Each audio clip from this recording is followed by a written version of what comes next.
Hot girls have stomach issues. Now you're one of them. How else do you feel? What else has changed about your life? Are the veneers still popping off? Girl, it's actually so funny. I'm about to, I think I want to like go Shane Dawson on these hoes and make a documentary come 2026 about my tooth journey. Okay. I'm on one. I'm about to get my like 17th set of veneers. We'll see. New doctor. Yes. Why don't you go to APA, like the best of the best, do a fucking collab? Yeah. Is that what you're doing? Well, I have a best of the best guy. Okay, but what was the guy that wasn't good that it kept him popping out because of him? That I love the way you asked that question. Okay. No, I'm saying like because your career. I mean, you could have gone to anybody. It's so true. For a while.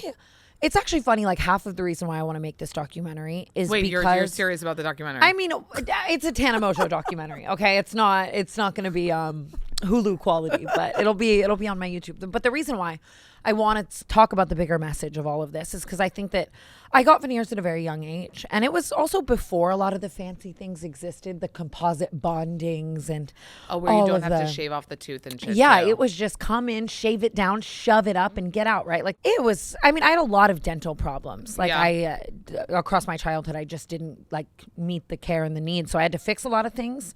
And then upon doing that, we also decided to go with veneers. Yeah. And, but I think that I just made the decision so flippantly. I was just like, everyone in Hollywood gets veneers. I'm going to get veneers.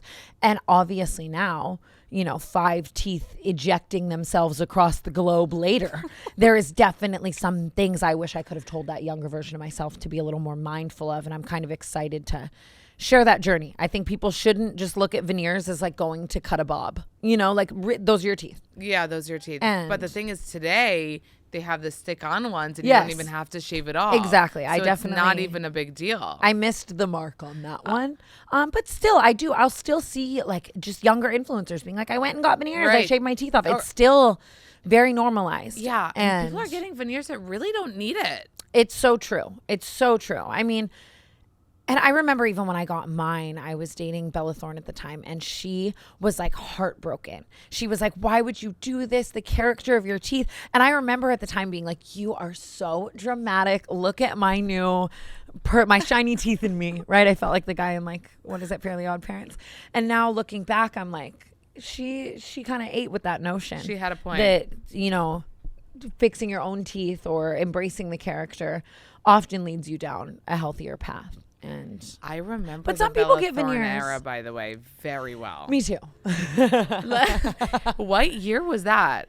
Oh my God, like 2018 maybe? 2018. Yeah. Did you meet her on the music video that you did together before? No, I slid into her DMs. You did? I did. And I tweeted I want to, because she had just dated Scott Disick or something. I know a lot of funny things were going around about her kind of dating different people, and I tweeted I want to date Bella Thorne next, and it was kind of just me like joking around, but also like I was down, and she like responded and we met up, and it kind of just whirlwinded. It was a whirlwind. It was, but honestly, she did so much for me, like as a human. I learned a lot from her. I was still living in Vegas when we met, and she was kind of the person who was like, you should move to LA and take this more seriously. And like, really? I also think sometimes you can learn a lot from people just by observing. And she definitely, like at that time, she was going out, and it was the paparazzi and it was all of the crazy things. Yeah, she was at her height of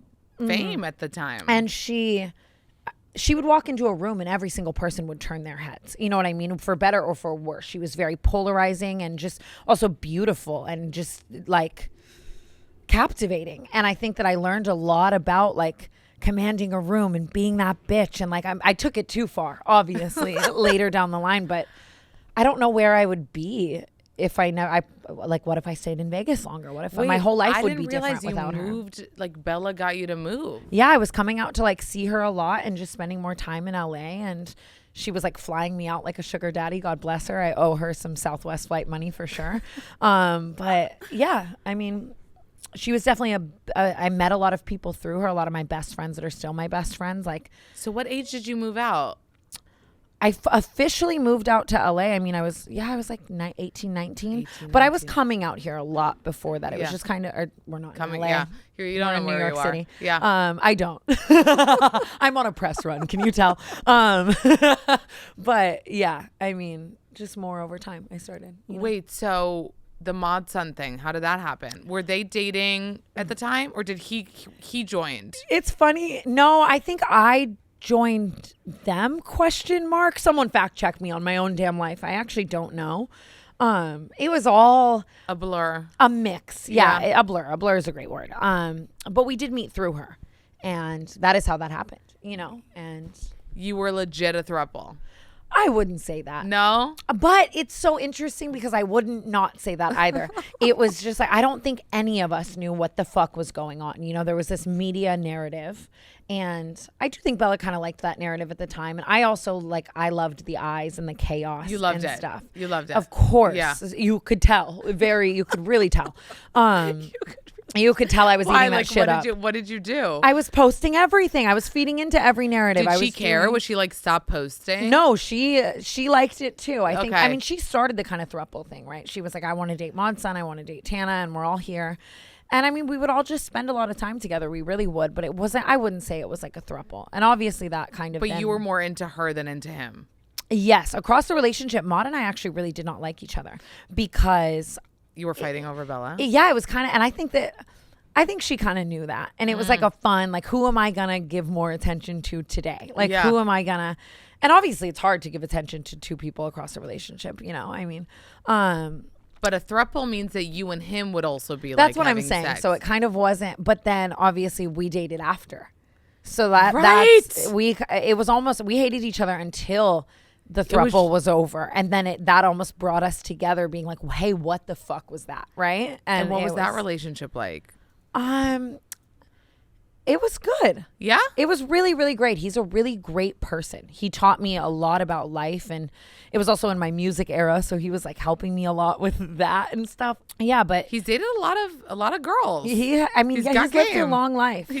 He's an amazing person, and so funny, and so sweet, and so smart, and just he's really great. So Look at you all positive things to say I feel about positively everybody. Towards most people that I have dated. Really? Honestly, I really do. I think that people really serve a purpose, and we're all kind of mosaics of people that we loved or that loved us and stuff. You can take something from every relationship that you've been in.